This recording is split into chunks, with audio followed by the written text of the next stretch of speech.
Hey, this is Dax of Pit Stop Pilipinas. Ngayon, pag-uusapan natin ang Team Alpine.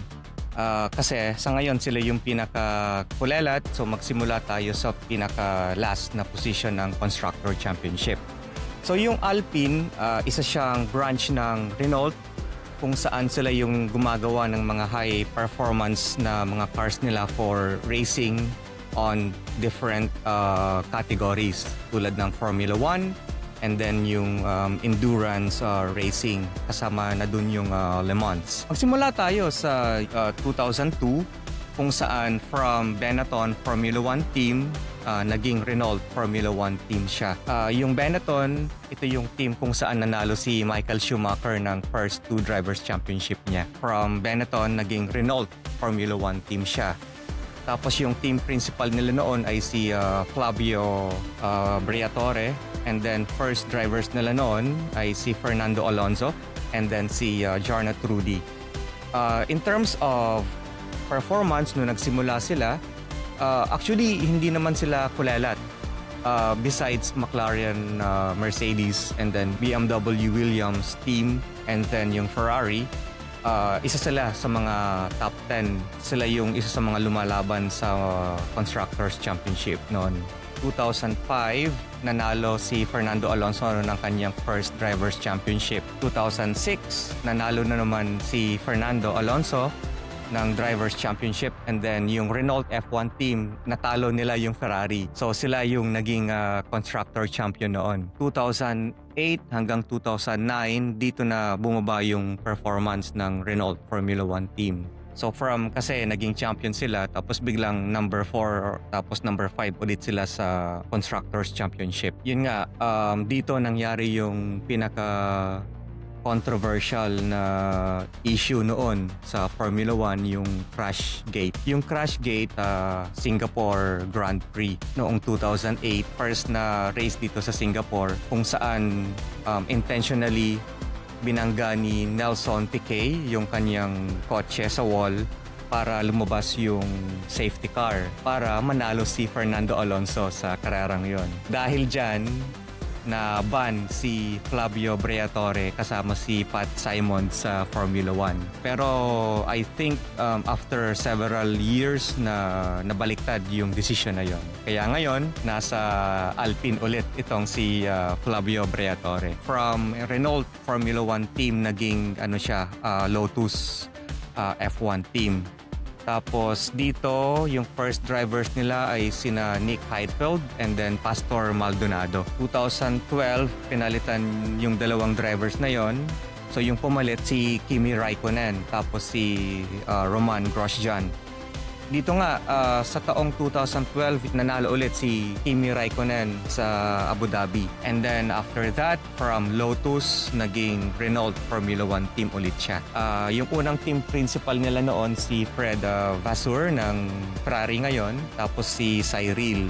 2016 hanggang 2020, marami silang naging drivers.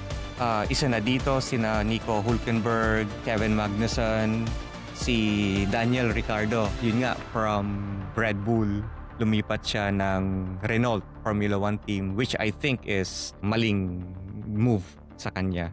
Starting 2021, from Renault Formula 1 team, naging Alpine F1. So, hindi naman nagkaroon ng rebranding kasi yung Renault naman is hawak niya yung Alpine Racing. Ang unang naging drivers nila noon, noong 2021, ay sina Esteban Ocon. Tapos, yun, bumalik si Fernando Alonso sa Renault F1 team. Ang naging team principal nila noon from 2022 hanggang 2023 si Otmar Schaffner. And then, after that, yun nga, noong 2023, nagkaroon ulit ng controversy itong Alpine noong sinubukan nilang kunin si Oscar Piastri. Yung issue na yun kasi, ang sinabi ng Alpine, mayroon na silang agreement with Oscar na magdadrive nga si Oscar sa 2023 season sa Alpine. Pero itong si Oscar, biglang nag-sign sa McLaren. So nagkaroon ng legal case about dito. Pero yun nga, na napatunayan naman na wala naman talagang pinirmahan na written contract itong si Oscar Piastri, na yung agreement parang verbal lang. Kaya legal yung paglipat ni Oscar Piastri sa McLaren noong 2023 season. So simula nung naging Alpine F1 team sila, hindi na sila nananalo ng karera. Except noong 2021 kung saan nanalo si Esteban Ocon noong Hungarian Grand Prix. Tapos ito nga, noong 2024, bumalik itong si Flavio Briatore as executive, parang director ng Alpine. And ngayon, 2025, siya na yung team principal.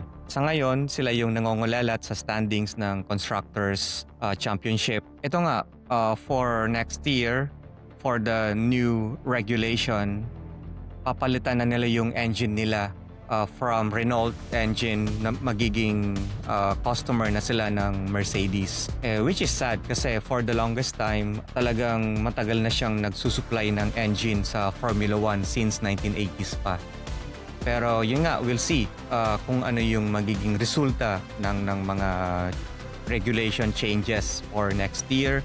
And then pagpapalit nila ng powertrain nila from Renault to Mercedes, kung magi-improve yung performance nila. In summary, yun nga, hindi natin basta-basta kailangan baliwalain yung Alpine kasi from their history, may naipanalo na silang Constructor Championship. Isa sa Benetton and then isa sa Renault. And isa sa mga kailangan nating i-take note is, isa pa lang yung driver nila for next year, si Pierre Gasly. So for the second driver, wala pa silang kino-confirm kung sino yung magdadrive. Yun muna sa Team Alpine.